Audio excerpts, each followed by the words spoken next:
जय श्री राम। भगवद गीता ग्रंथ,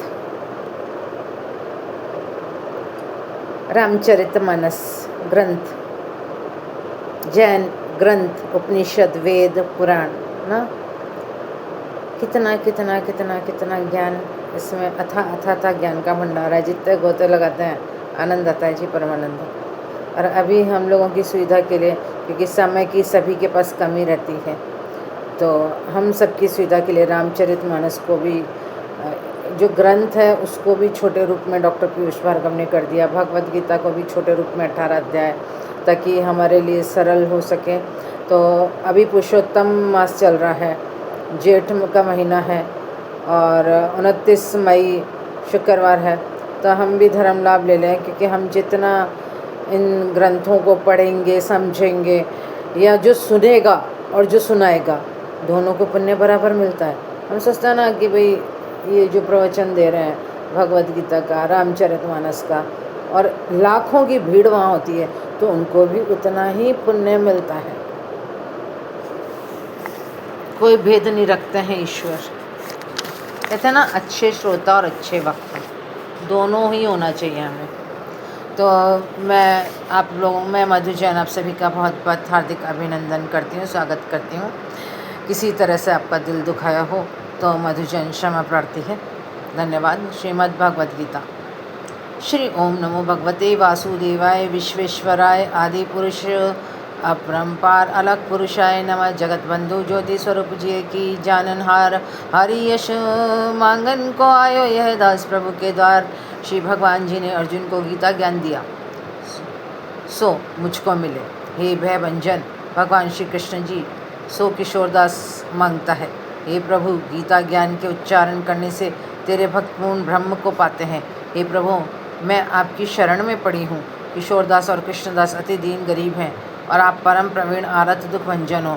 हे कमलापति, हे कृपा निधान श्री कृष्ण भगवान, तेरे संत और भक्तों के हेतु मैं ये ज्ञान भाषा में कहती हूँ। श्री गीता के ज्ञान की कथा प्रारंभ। जब कौरव और पांडव महाभारत के युद्ध को चले, तब राजा धृतराष्ट्र ने कहा, मैं भी युद्ध को देखने चलूँगा। तब श्री व्यास जी ने कहा, हे राजन, नेत्र के बिना क्या देखोगे? राजा धृतराष्ट्र ने कहा, प्रभु, देखूंगा नहीं तो श्रवण तो करूँगा। तब व्यास जी ने कहा, हे राजन, तेरा सारथी संजय जो कुछ महाभारत के युद्ध की लीला कुरुक्षेत्र में होगी, वह यहाँ बैठे ही श्रवण करावेगा। व्यास जी के मुख से ये वचन सुन संजय ने विनती करी, यहाँ हस्तिनापुर में बैठे कुरुक्षेत्र की लीला मैं कैसे जानूंगा तथा राजा को किस भांति सुनाऊंगा। तब व्यास जी ने प्रसन्न होकर संजय को ये वचन कहा कि संजय, मेरी कृपा से तुझे यहीं से सब दिखाई देगा। व्यास जी ने इतना कहते ही उसी समय संजय को दिव्य दृष्टि हुई और बुद्धि भी उसकी दिव्य हुई। अब आगे महाभारत का कौतुक कहते हैं, सो सुनो। 7 अक्षौहिणी सेना पांडवों की और 11 अक्षौहिणी सेना कौरवों की, ये दोनों सेना कुरुक्षेत्र में जा एकत्र हुई। पहला अध्याय। धृतराष्ट्र ने पूछा, हे संजय, धर्म के क्षेत्र कुरुक्षेत्र में युद्ध की इच्छा से एकत्र हुए मेरे और पांडु के पुत्रों ने क्या किया? संजय ने कहा, पांडवों की सेना को व्यूहित देखकर दुर्योधन आचार्य द्रोण के समीप जाकर कहने लगे, हे आचार्य, देखिए, आपके शिष्य बुद्धिमान द्रुपद पुत्र ने पांडवों की बड़ी सेना की कैसी व्यूह रचना की है। इस सेना में अर्जुन, भीम जैसे बड़े बड़े धनुर्धारी वीर, विराट महारथी द्रुपद, धृष्टकेतु, चेकितान बलवान, काशीराज पुरुजित, कुंतीभोज, नरोमशिष्ट शैव्य, पराक्रमी, विद्यामन्यु, बलवान, उत्तमौजा, अभिमन्यु और द्रौपदी के पुत्र सबके सब महारथी हैं। हे ब्राह्मण श्रेष्ठ, आपके स्मरणार्थ अब मैं अपनी सेना के प्रधान सेनापतियों के नाम बताता हूँ। आप भीष्म, कर्ण, युद्ध विजयी, कृपाचार्य, अश्वत्थामा, विकर्ण, सोमदत्त का पुत्र, भूरिश्रवा और अन्य बहुत शूरवीर मेरे लिए प्राण देने को तैयार हैं। ये लोग शस्त्र चलाने में अति निपुण हैं और सब युद्ध विद्या में प्रवीण हैं।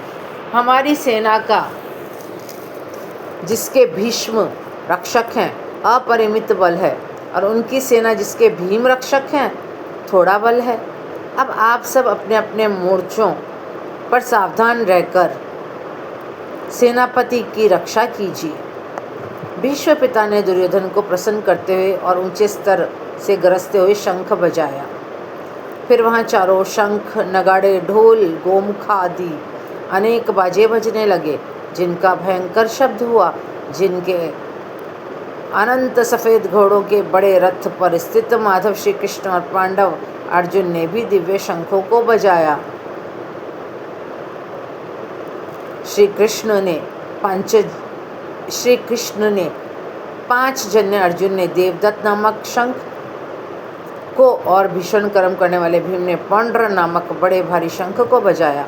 कुंती पुत्र राजा युधिष्ठिर ने भी अनंत विजय, नकुल ने सुघोष और सहदेव ने मणिपुष्पक और धनुर्धर काशीराज शिखंडी, धृष्टुद्युम्न, विराट अपराजित, सात्यकी, राजा द्रुपद और द्रौपदी के 5 पुत्र और महावीर अभिमन्यु, इन सब वीरों ने अपने अपने शंखों को बजाया। उन शंखों के भारी शब्दों से आकाश और पृथ्वी गूंज उठे।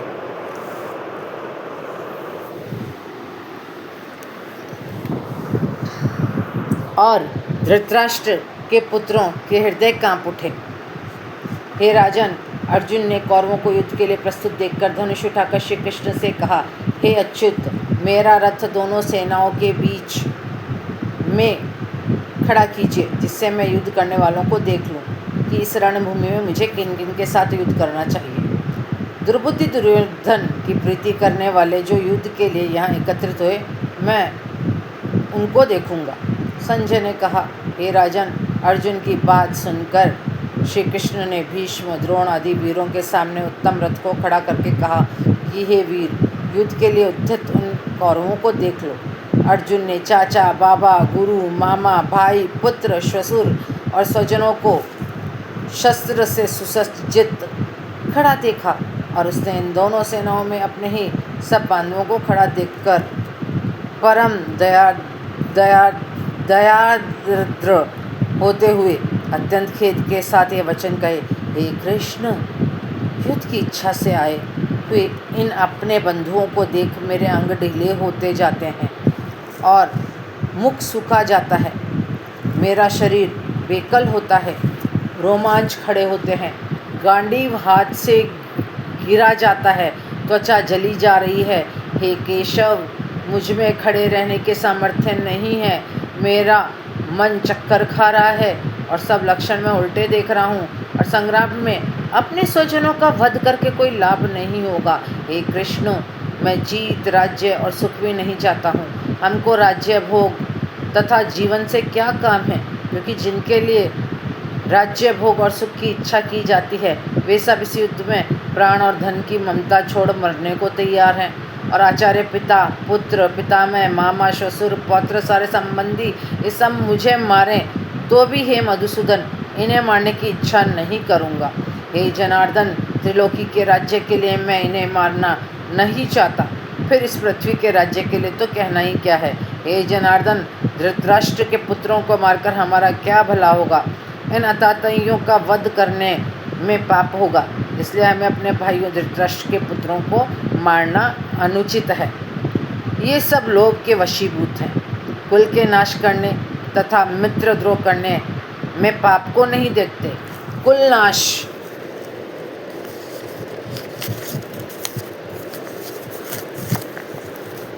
नाश के दोष को जानते हुए भी हमको इस पातक से क्यों नहीं दूर रहना चाहिए। कुल का नाश होने से कुल के प्राचीन धर्म नष्ट हो जाते हैं, फिर धर्म का नाश होने से कुल में पाप बढ़ता है। हे कृष्ण, पाप बढ़ने से कुल की स्त्रियां व्यभिचारिणी होती हैं, जिनसे वर्ण संकर संतान उत्पन्न होती है।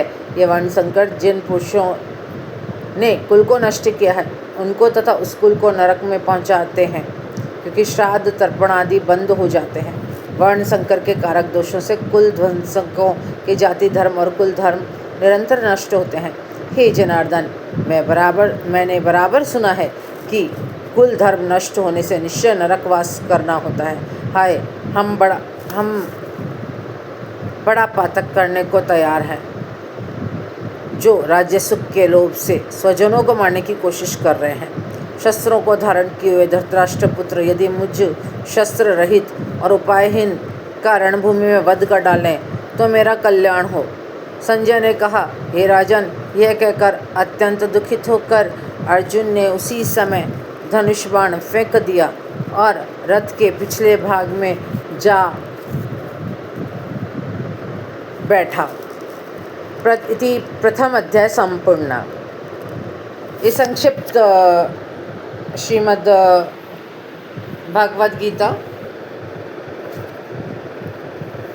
इतनी सी है। इसमें 18 अध्याय हैं, जो बहुत ही संक्षिप्त। अगर हम मतलब भगवत गीता की तो बहुत मोटी पुस्तक है।